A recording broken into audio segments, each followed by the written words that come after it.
इस वीडियो में हम 40 MCQs देखेंगे, साथ ही साथ जो क्वेश्चन के ऑप्शंस होंगे उससे भी कौन से नए प्रश्न बनने की संभावना है उसको भी हम कवर करेंगे। इस तरीके से कई क्वेश्चंस हमारे जो है ग्रिप में आ जाएंगे ताकि प्रश्न कहीं से भी पूछे आपका अभ्यास हो सके और आप पेपर में सही से उसका आंसर दे सकें। ठीक है, तो चलिए शुरू करते हैं आज का वीडियो पसंद आए तो वीडियो को लाइक करिएगा, अपने दोस्तों के बीच में शेयर करें और चैनल को ज़रूर सब्सक्राइब करें। पहला प्रश्न जो है अपने आप में काफ़ी इम्पोर्टेंट है। भारत के आंदोलन के संदर्भ में जनमानस में जिस नाम से प्रसिद्ध थे उसके ऊपर ये क्वेश्चन है। जयप्रकाश नारायण, CF एंड्रूज, दादा भाई नौरोजी, लाला लाजपत राय। ठीक है, और इनको सुमेल करना है इनकी उपाधियों से। तो जयप्रकाश नारायण जो सुमेल होंगे लोकनायक, CF एंड्रूज दीनबंधु, दादा भाई नौरोजी भारत के वयोवृद्ध नेता, लाला लाजपत राय पंजाब केसरी। ठीक है, अब ध्यान दीजिएगा, चित्तरंजन दास जी को देश बंधु के नाम से पुकारा जाता था। गांधी जी को महात्मा की उपाधि गुरु रविंद्रनाथ टैगोर ने दिया था और राष्ट्रपिता उनको महात्मा गांधी को सुभाष चंद्र बोस ने कहा था। ठीक है, लोकहितवादी ये किसे कहा जाता है? गोपाल हरि देशमुख को।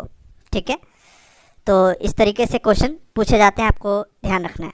चलिए, तो ये क्वेश्चन हो गया पंजाब केसरी लाला लाजपत राय। ठीक है, 1857 क्रांति के संदर्भ में किसने कहाँ से अपना नेतृत्व प्रदान किया, इस पर प्रश्न पूछ लेता है। बख्त खां हो गया, मौलवी अहमदुल्ला, कुंवर सिंह, नाना साहब, तात्या टोपे, रानी लक्ष्मीबाई, बेगम हजरत महल। ठीक है, मनीराम दीवान। तो बख्त खां ने दिल्ली से, मौलवी अहमदुल्ला जो कि तमिलनाडु के थे, बाद में फैज़ाबाद आए और फैज़ाबाद से अपना नेतृत्व प्रदान किया। ऑप्शन में फैज़ाबाद हो या अवध, दोनों ही सही मान्य होगा। कुंवर सिंह आरा, पटना, जगदीशपुर, तीनों से सुमेल होगा। नाना साहब कानपुर, तात्या टोपे भी कानपुर, रानी लक्ष्मीबाई झांसी और बेगम हजरत महल लखनऊ। ठीक है, लखनऊ। मनीराम दीवान भी यूपी पीसीएस में पूछा गया है। इन्होंने कहाँ से नेतृत्व प्रदान किया? असम से। चलिए अगला प्रश्न देखते हैं। किस राष्ट्रीय नेता ने अंडमान सेलुलर जेलों की दीवारों पर भारत का इतिहास लिखा था? ये क्वेश्चन है। सही जवाब हो जाएगा वीर सावरकर, विनायक दामोदर सावरकर। एक क्वेश्चन पूछा जाता है कि नासिक षड्यंत्र से कौन सा क्रांतिकारी संबंधित है? तो ऑप्शन में कई होंगे, वहाँ पर भी क्या जवाब होगा? वीर सावरकर। अभिनव भारत की स्थापना किसने की थी? तो 1904 में एक क्रांतिकारी संगठन की स्थापना की थी अभिनव भारत, वीर सावरकर ने ही की थी। ठीक है, ज्योतिबा फूले पे भी प्रश्न पूछा जाता है। ये एक समाज सुधारक थे और इन्होंने 1873 में सत्यशोधक समाज की स्थापना की थी। किस समाज की? सत्यशोधक समाज की स्थापना की थी 1873 में। इसके अलावा अंबेडकर पे कई प्रश्न पूछे जाते हैं, काफ़ी इंपॉर्टेंट शख्सियत हैं। ठीक है, कि एकमात्र व्यक्ति जिसने तीनों गोलमेज सम्मेलन में पार्टिसिपेट किया तो डॉक्टर भीमराव अंबेडकर। प्रारूप समिति के अध्यक्ष थे डॉक्टर भीमराव अंबेडकर। अनुच्छेद 32 को संविधान की आत्मा माना है अंबेडकर जी ने। ठीक है, इसके अलावा पूना समझौता किससे संबंधित है? तो महात्मा गांधी और अंबेडकर के बीच हुआ था पूना समझौता, दलित वर्ग से संबंधित है। ठीक है, उनको आरक्षण देने के संदर्भ में। तो इस तरीके से क्वेश्चन पूछे गए हैं। इनके अलावा इनके द्वारा रचित किताबें और इनके द्वारा स्थापित संस्थाएं, उन पर भी प्रश्न पूछ लेता है। चलिए आगे बढ़ते हैं। किसके शासनकाल में भारत में विश्वविद्यालयों की स्थापना की गई? सही जवाब क्या होगा? सही जवाब है Lord Canning. Lord Canning. Question ऐसे भी पूछा गया है कि किसके शासनकाल में बम्बई, मद्रास और कलकत्ता में 3 विश्वविद्यालयों की स्थापना की गई? तो ये की गई थी 1857 के दशक के संदर्भ में ही। ठीक है, और लॉर्ड कैनिंग उस समय जो है भारत के गवर्नर जनरल थे। इनके ही शासनकाल में कलकत्ता, बम्बई और मद्रास में 3 विश्वविद्यालयों की स्थापना की गई। एकमात्र गवर्नर जनरल जिन पर महाभियोग चलाया गया इंग्लैंड में, वॉरेन हेस्टिंग्स। सती प्रथा का अंत किसके शासनकाल में किया गया? लॉर्ड विलियम बेंटिक के। और इसमें मुख्य भूमिका किसकी रही? राजा राममोहन रॉय की। राजा राममोहन रॉय को राजा की उपाधि किसने दी? अकबर द्वितीय ने। क्वेश्चन ये भी पूछा जाता है कि उनकी समाधि कहाँ है, तो ब्रिस्टल में, भारत में नहीं है, ब्रिस्टल में है। ठीक है। भारतीय पुनर्जागरण का पिता किसे कहा जाता है, राजा राम मोहन रॉय को। मीरातुल अखबार उन्हीं के द्वारा जो है समाधित किया जाता था। तो ये कुछ क्वेश्चंस हैं जो पूछ लेता है। चलिए, निम्न में से कौन चटगांव शस्त्रागार लूट में शामिल नहीं था। सही जवाब है कल्पना दत्त भी थे, सूर्य सेन भी, प्रीति लता वाडेकर भी, दिनेश गुप्ता जो है वो शामिल नहीं थे। Dinesh Gupta is the right answer. ठीक है। अब एक क्वेश्चन पूछा गया है पूर्व परीक्षा में कि चटगांव शस्त्रागार लूट किस आंदोलन के समकालीन घटना थी, तो ये थी 1930 सविनय अवज्ञा आंदोलन। महात्मा गांधी के सविनय अवज्ञा आंदोलन के समकालीन थी चटगांव शस्त्रागार लूट। ठीक है। चटगांव कहाँ है, आज के बांग्लादेश में। ठीक है, ढाका के समीप। और इसके मेन लीडर कौन थे, सूर्य सेन, जिनको फांसी दे दी गई थी। ठीक है। ये अध्यापक थे, इनको मास्टर दा भी कहा जाता था। चलिए, इस तरीके से क्वेश्चंस को तैयार करें। और इसके अलावा कल्पना दत्त को जो है आजीवन कारावास दिया गया। ये भी जो है इनकी सेना में जो महिलाएं थीं उनकी जो है प्रमुख नेता थीं कल्पना दत्त।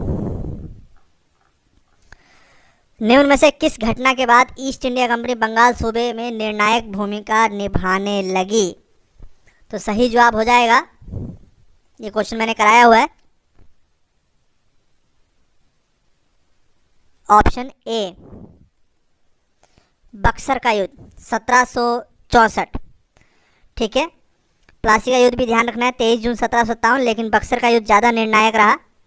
इसी के बाद जो है शाह आलम द्वितीय के साथ जो है एक संधि होती है जिसको कि इलाहाबाद संधि के नाम से जाना जाता है, 1765। ठीक है। चलिए, अगला प्रश्न देखते हैं।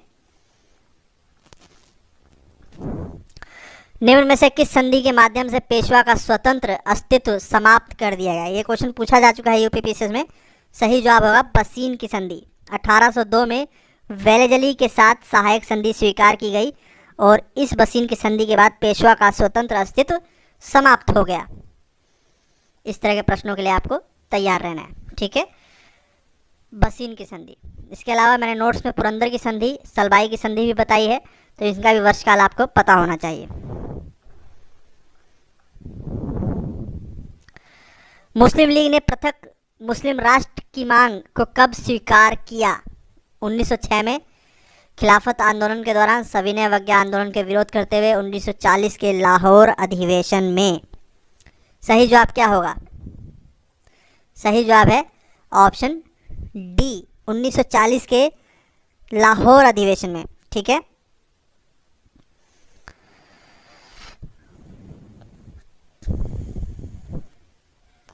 इसके अलावा एक क्वेश्चन पूछा जाता है कि पाकिस्तान शब्द का निर्माणकर्ता कौन है, तो कैम्ब्रिज विश्वविद्यालय का एक छात्र चौधरी रहमत अली ने जो है पाकिस्तान शब्द दिया था। निम्न में से कौन सा युद्ध अंग्रेजों की फ्रांसीसी पर श्रेष्ठता सिद्ध करता है। निम्न में से, तो 1760 में हुआ था वांडीवाश का युद्ध। भारत पर निर्णायक भूमिका किसकी रहेगी, ब्रिटेन की या फ्रांस की, ये तय किसने कर दिया था, वांडीवाश के युद्ध ने। ठीक है। इसके अलावा आपको ये भी ध्यान रखना है कि अंग्रेजी सेना का नेतृत्व किसने किया था, सर आयर कूट ने, और फ्रांसीसी सेना का काउंट ले ने। ठीक है। चलिए,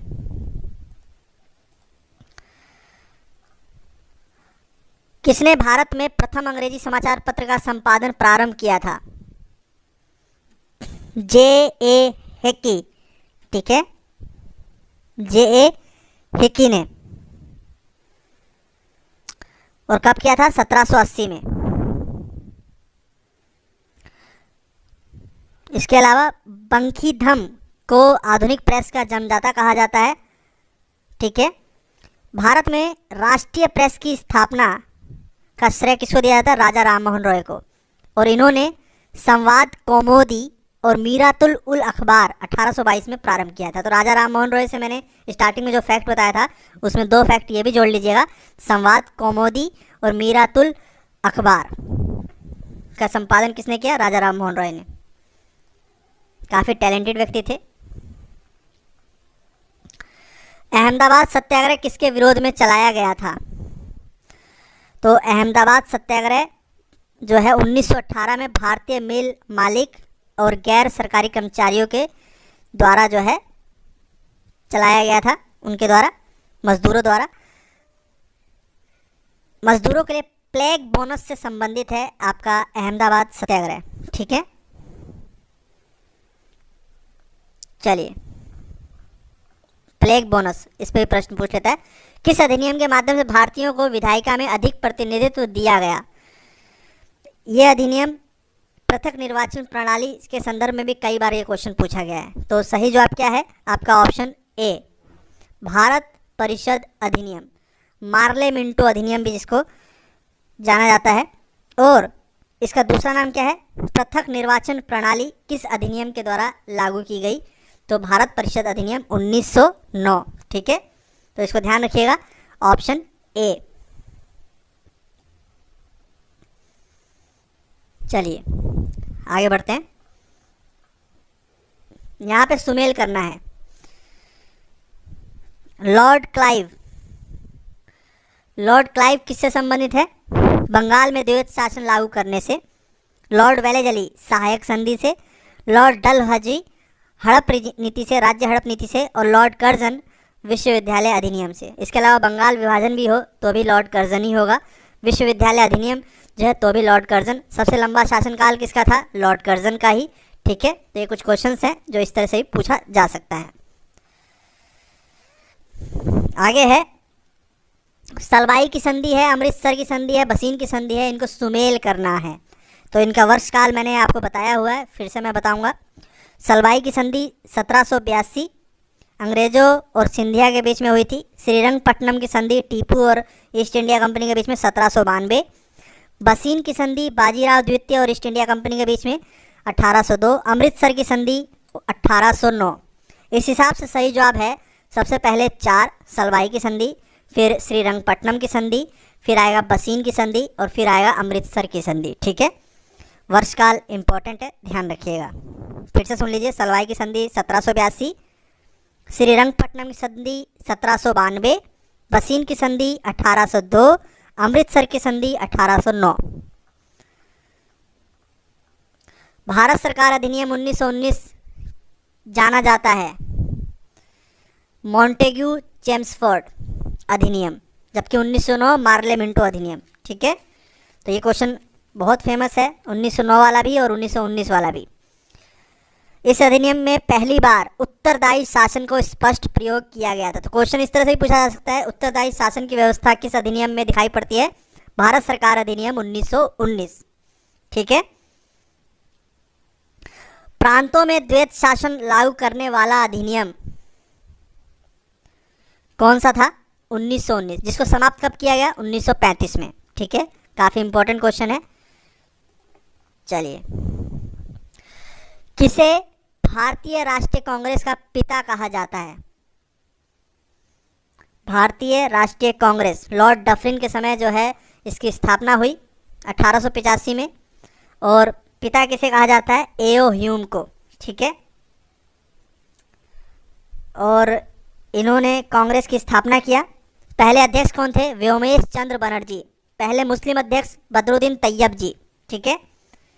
तो ये कुछ क्वेश्चंस हैं, ध्यान रखिएगा। आगे है, किसने वर्ष 1916 में मद्रास में होम रूल की स्थापना की? लोकमान्य तिलक ने।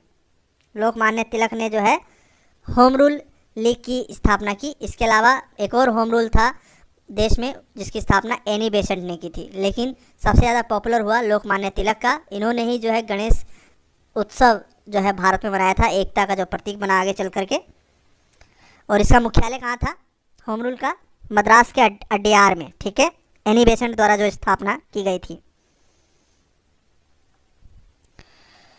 इसके अलावा आपको यह भी ध्यान रखना है कि होम रूल आंदोलन का जो है व्यापक प्रचार किसमें किया गया था, कॉमनवेल्थ और न्यू इंडिया, जो कि एनी बेसेंट का समाचार पत्र था। तो इस पर भी प्रश्न पूछ लेता है, कॉमनवेल्थ और न्यू इंडिया जो किससे संबंधित है, एनी बेसेंट से। गांधी जी ने सविनय अवज्ञा व कर अदा न करने की प्रेरणा किससे ली? सही जवाब क्या होगा, थोरो। दांडी मार्च यात्रा की समाप्ति के तुरंत बाद सविनय अवज्ञा आंदोलन आरंभ हो गया था 1930 में। इसके अलावा टॉलस्टॉय गांधी जी के आध्यात्मिक गुरु थे, गोपाल कृष्ण गोखले राजनीतिक गुरु थे। ठीक है, अब यहाँ पे एक तरफ समाज है और दूसरी तरफ उनकी स्थापना कहाँ कहाँ हुई।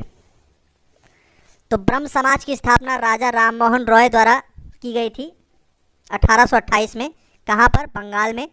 वेद समाज की स्थापना के श्रीधरलू नायडू द्वारा कहाँ की गई थी, मद्रास में। आर्य समाज की स्थापना कहाँ की गई थी, बम्बई में, दयानंद सरस्वती द्वारा। प्रार्थना समाज की स्थापना केशव चंद्र सेन के जो है प्रेरणा में आत्माराम पांडुरंग ने की थी, बम्बई में। फिर से सुन लीजिए, ब्रह्म समाज राजा राम मोहन रॉय, बंगाल। वेद समाज के श्रीधरलू नायडू, मद्रास। आर्य समाज दयानंद सरस्वती, बम्बई। प्रार्थना समाज आत्माराम पांडुरंग, बम्बई।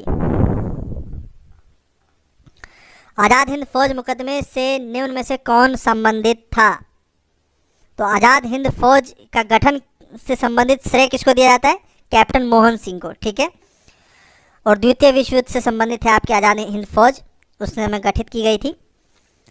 इसके अलावा इस सेना के जो सिपाही थे, सरदार गुरुबख्श सिंह, प्रेम सहगल, शाह नवाब पर मुकदमा कहाँ चलाया गया था, लाल किला में। और इनके बचाव में जो पक्ष थे उसमें कौन कौन शामिल थे, तेज बहादुर सप्रू, काटजू, जवाहरलाल नेहरू। ठीक है, तो इनमें से ऑप्शन में उनका जो है सबसे प्रमुख वकील कौन था, भूला भाई देसाई। तो यहाँ पे सही जवाब क्या हो जाएगा, ऑप्शन ए। वकीलों के जो मुख्य वकील होते हैं, जो सबसे अपर हेड होते हैं, उनमें भूला भाई देसाई थे। ठीक है, और जो इनके निचले क्रम में कौन कौन थे, सप्रू, जवाहरलाल नेहरू, काटजू।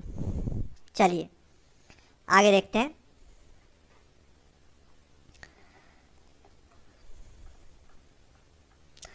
किस वर्ष बंकिम चंद्र चट्टोपाध्याय ने आनंद मठ लिखा था? आनंद मठ 1882 में जो है लिखा था, और इसमें किस विद्रोह का विवरण है, सन्यासी विद्रोह। क्रांतिकारियों की गीता किसे कहा जाता है, तो आनंद मठ को ही कहा जाता है। ठीक है, भारत का राष्ट्रगीत वंदे मातरम आनंद मठ से लिया गया है, तो ये भी क्वेश्चन पूछा जाता है। ठीक है, 1882। और आनंद मठ में किस विद्रोह का वर्णन है, सन्यासी विद्रोह का वर्णन है। ठीक है, भगवत गीता क्रांतिकारियों की कौन है, तो वो आनंद मठ ही है। तो बहुत इंपॉर्टेंट है आनंद मठ पुस्तक। 1857 की क्रांति के संदर्भ में आनंद मठ पर प्रश्न कई बार पूछे गए हैं। ठीक है, इंडियन स्ट्रगल के संदर्भ में, तो ध्यान रखिएगा।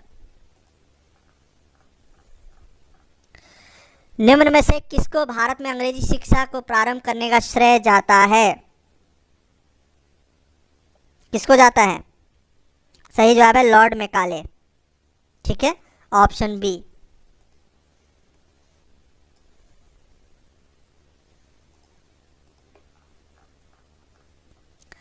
निम्न में से कौन गांधी जी से मिलने अफ्रीका गया था? गोखले जी, जो कि कौन है, राजनीतिक गुरु महात्मा गांधी के। किसने कहा था कि मुंह पर उंगली रख करके कान को सतर्क रख के पूरे देश भर में घूमे, तो वो गोखले जी ही थे। इन्होंने ही पहले कहा था कि प्रत्यक्ष सक्रिय राजनीति में आने से पूर्व पूरे देश का एक बार भ्रमण कर लें, तो गोखले जी थे। ठीक है, ध्यान रखिएगा।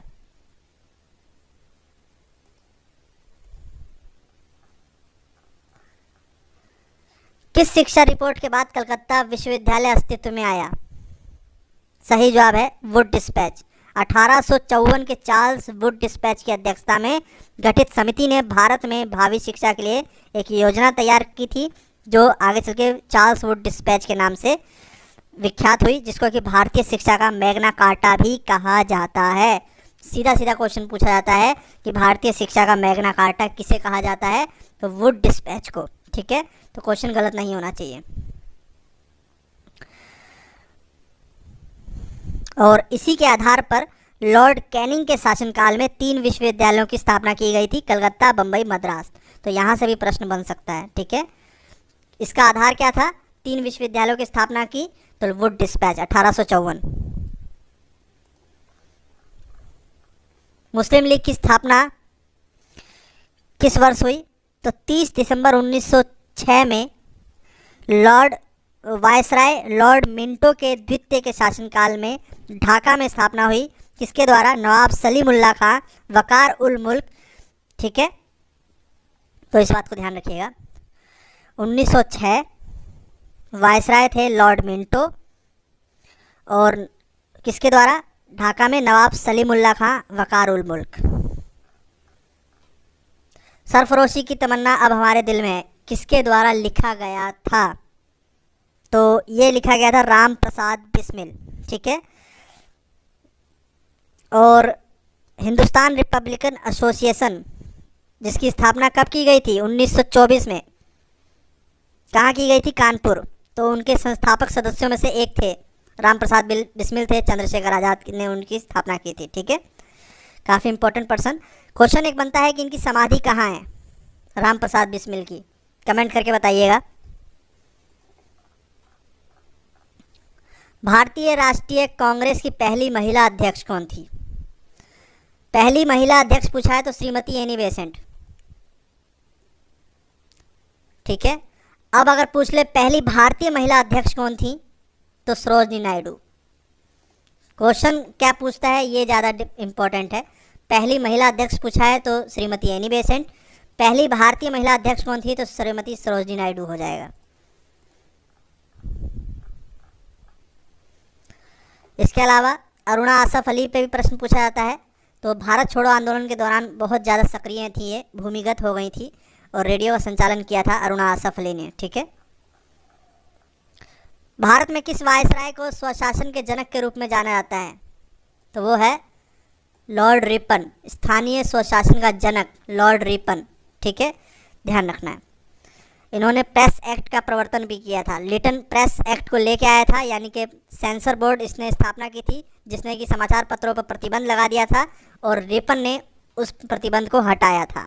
ये भी क्वेश्चन पूछ लेता है। अंडमान निकोबार में जो है घूमते हुए किसका जो है एक क्रांतिकारी ने, अफगान क्रांतिकारी ने जो है मर्डर कर दिया था, तो लॉर्ड मयो थे, ठीक है।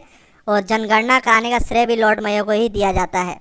लॉर्ड कर्जन के ऊपर कई सारे प्रश्न बनते हैं, वो हमने स्टार्टिंग में देख लिए। चलिए, बारदोली सत्याग्रह के बाद वल्लभ भाई पटेल को सरदार की उपाधि किसने दी थी? महिलाओं ने दी थी।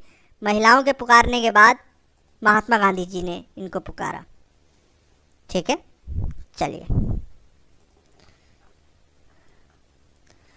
सती प्रथा को किसके द्वारा प्रतिषेध किया गया? सही जवाब है लॉर्ड विलियम बेंटिक। और भूमिका किसकी रही? तो राजा राममोहन रॉय की, ठीक है। 1829 वर्षकाल। और लॉर्ड कॉर्नवालिस की समाधि कहाँ है? ये प्रश्न पूछा गया है यूपी में, गाजीपुर में, ठीक है। स्थायी बंदोबस्त से कौन संबंधित है? Lord Cornwallis. वॉरेन हेस्टिंग में महाभियोग चलाया गया एकमात्र व्यक्ति ब्रिटिश शासन में जिन पर महाभियोग चलाया गया, वॉरेन हेस्टिंग, लेकिन फिर बाद में छोड़ दिया गया था, सिद्ध नहीं हुआ था। चलिए, किसने गांधी जी को महात्मा कहा था?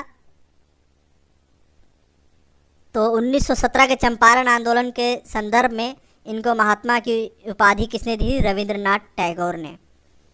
जबकि राष्ट्रपिता किसने कहा था? सुभाष चंद्र बोस ने। तो ये क्वेश्चन पूछ लेता है, ठीक है। स्वराज पार्टी से कौन संबंधित है? मोतीलाल नेहरू और चित्तरंजन दास जी। पूर्ण स्वराज का प्रस्ताव लाहौर अधिवेशन में पारित हुआ 1929 में, और उस समय अध्यक्षता किसने की थी? जवाहरलाल नेहरू ने। रावी नदी के तट पर झंडा फहराया था। बाल गंगाधर तिलक पे कई प्रश्न पूछा जाता है। प्रेस के संदर्भ में प्रथम व्यक्ति जो जेल गया, तो बाल गंगाधर तिलक ही थे, ठीक है। वह व्यक्ति जो असहयोग आंदोलन का जो है अंत नहीं देख पाया, उसका रिजल्ट, वो बाल गंगाधर तिलक ही थे। पहले दिन ही इनकी मृत्यु हो गई थी 1 अगस्त 1920 में, ठीक है। चलिए, गरम दल के नेता थे बाल गंगाधर तिलक। तो यहाँ पे 40 प्रश्न कंप्लीट हुए। कैसी लगी आपको ये वीडियो मेरे को अवश्य बताएं। ये जो एक्स्ट्रा फैक्ट्स मैं बताता हूँ इनसे कई सारे प्रश्न आपस में जुड़े होते हैं, ठीक है। इस तरह की वीडियो आपको कैसी लगी ये मुझे ज़रूर बताएं, ताकि मैं अधिक से अधिक वीडियो जो है इस तरह की लेके आ सकूं। आशा करता हूं कि आज की वीडियो आपको पसंद आई होगी। वीडियो पसंद आए तो वीडियो को लाइक करिएगा, कमेंट जरूर बताएं वीडियो के संदर्भ में, इससे हमें मोटिवेशन मिलता है। नमस्कार, धन्यवाद।